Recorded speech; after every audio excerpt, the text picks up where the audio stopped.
When you are joining a Zoom meeting, you really want to be organized and you don't want to be wasting your own time, dropping out of the meeting or not having the notes handy, that sort of thing. And so here is a checklist to help prepare you for a video meeting.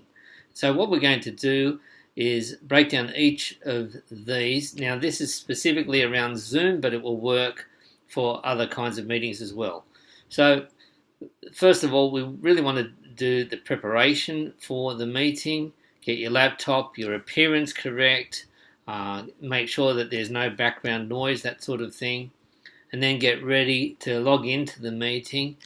Be prepared to take notes. If there are going to be some recordings for Zoom, if you're using Zoom, then we need to plan for that. And what actions we're going to take from the meeting, follow-up actions.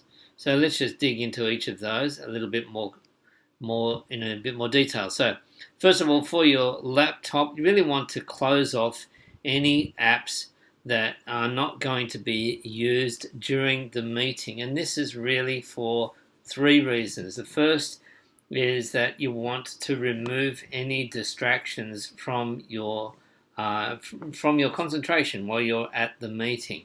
This just as a courtesy to others. The second one is that you want to reduce the load on your laptop, especially if it is running a little bit more slowly. And the third one is, of course, you don't want, especially if you are sharing your screen, you don't want those apps, maybe accounting apps or something like that, or things that are showing your passwords. You don't want to be sharing that with other people. So we want to be closing the apps and closing the browser tabs on your screen. And so that's not absolutely necessary, but it is helpful. Similarly, you don't want to have interruptions from the technology itself. So make sure that your battery is charged up on your laptop or your mobile phone especially. And turn off notifications. And so that might be on your laptop. It might be putting your mobile on silent or do not disturb. Once again, so that you are fully present at the meeting while you are there and not going to get distracted. Now, you also should just check your internet connection, especially if you are using Wi-Fi. If you are working from home, for example, there may be some part of your home that has got better Wi-Fi, and place yourself in that situation there so that you're going to be best equipped for your meeting. Now, what about your appearance? Once again, this is something that we want to do before the meeting.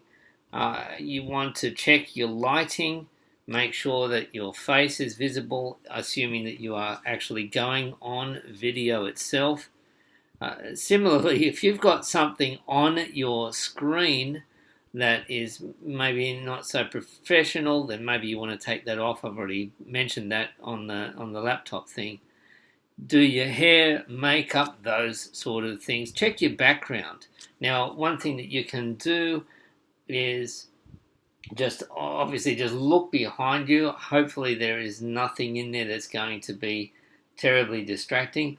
On Zoom and on Teams, you can also have you can change your background depending on on the hardware that you've got and the version of the software and so on, but you can change your background. Good idea to do a screenshot of yourself. Just look at yourself on the screen and say, well, is there anything in my background that's going to be distracting people? It's going to be annoying them. That's going to be taking the focus off what I want to be, what I want them to be looking at. In Zoom, you've got the option to do a video preview as well. And so that's a chance for you to look at yourself on video immediately before you join a meeting. That's one of the preferences in Zoom. Now, the next thing is, similarly, we want to check the background noise, okay? Is there a quiet place that you're going to be working from?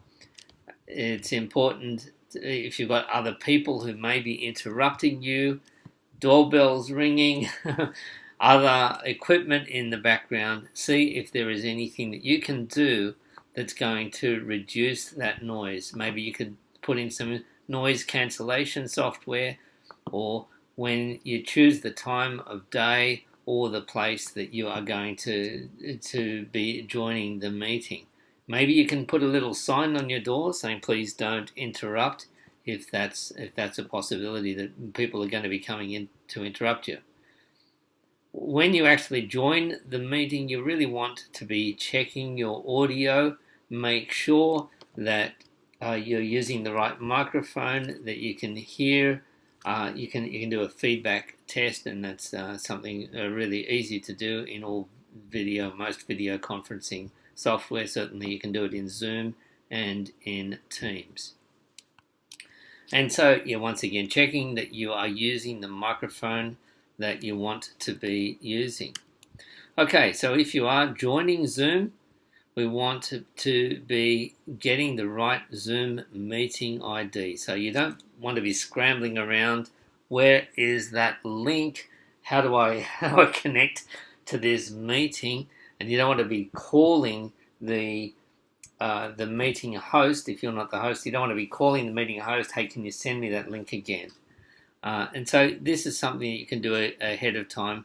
Check the invitation. Hopefully you've put it into your calendar, and so that makes it really easy for you to open the link from within your calendar and then to open the meeting. And you can ask the meeting host once again ahead of time if they haven't sent it to you, but usually they will. There may be a link, or you may need to enter the meeting ID and a passcode. Now, when you are joining the meeting, before you actually go into the meeting, you really want to be confident that you know where the mute button is, so you can mute and unmute yourself. I can't think how many meetings I've been in where somebody has gone on and has had some background noise. Maybe someone else is on a phone call in the background in the same room, and you're asking them, hey, could you please mute yourself if you're not talking? Or else the other thing, which is where people are start talking and they're on mute, and so their voices are just not being heard. So be very comfortable with how to mute and unmute yourself. Similarly, if you need to stop or start your video, then learn how to do that. Nice and easy to do. All of these are available on my channel. I've got videos showing you how to do all of these things on my channel.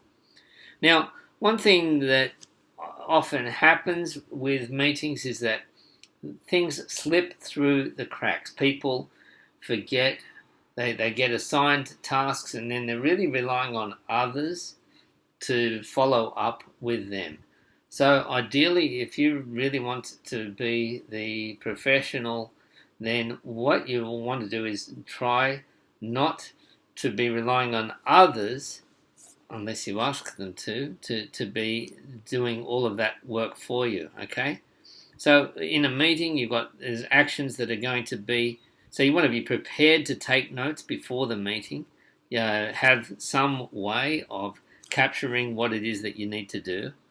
And then there will be some actions for you to do at the meeting. And if you assign those to somebody else, or someone else gets responsibility, that's great. And there will be actions for others to do, that they will commit, that they're going to organize something, they're going to send something, they're going to gather some information. And now for both of those, we really want to be ready with a follow-up, because otherwise we have an agreement of what we're going to do as a result of this meeting, and then nobody does it. Be aware that if you are sharing your screen, once again, try and get that all ready before you join the meeting, so that if you've got some apps, a spreadsheet, a report, a diagram, whatever it is, that you are going to be sharing your screen, that you know how to do that, you have that ready before you dial into the meeting. Now, of course, you may be asked actually during the meeting to share your screen, and you may not be ready for it beforehand, but as far as you can, prepare that beforehand.